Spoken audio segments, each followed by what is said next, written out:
ruggedness. Yeah. Sir నాకు sir hi sir, నేను ఇప్పుడు కూడా చెప్పకపోతే బ్లాస్ట్ అయిపోతాను సార్.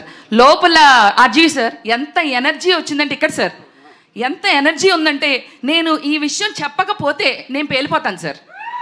నిజంగా చెప్తున్నాను. Guys make some noise. What a nostalgic moment. And 36 years back మీరు ఎంత ఇంపాక్ట్ చేశారో నాకు అంత గుర్తుండకపోవచ్చు, కానీ ఇప్పుడు మాత్రం గూస్ బంప్స్ ఎవ్రీ సీన్. నేను చెప్పా చిన్నా గారు చనిపోయిన సీన్ కూడా లేదు, ఈ పాట మిస్ అయింది. ఇప్పుడు మీరు చెప్తుంటే నాకు క్లారిటీ వచ్చింది. ఓ మమ్మల్ని కొంచెం అంటే ఇప్పుడు వాళ్ళకి కూడా కొంచెం ఎంటర్టైనింగ్ ఉండాలని కొన్ని సీన్లు మీరు కట్ చేశారు, బట్ అవి కూడా మాకు గుర్తున్నాయి సార్. నిజంగా చెప్తున్నా 36 years బ్యాక్ నానాజీ 2 లారీల జనాల్ని తీసుకొచ్చి శివ ఆడి మనుషులు వేసాయి. శివ శివ శివ ఎవడి శివ అడిమన దేవుడా సార్? నిజంగా చెప్తున్నా ఇది అన్యాయం సార్.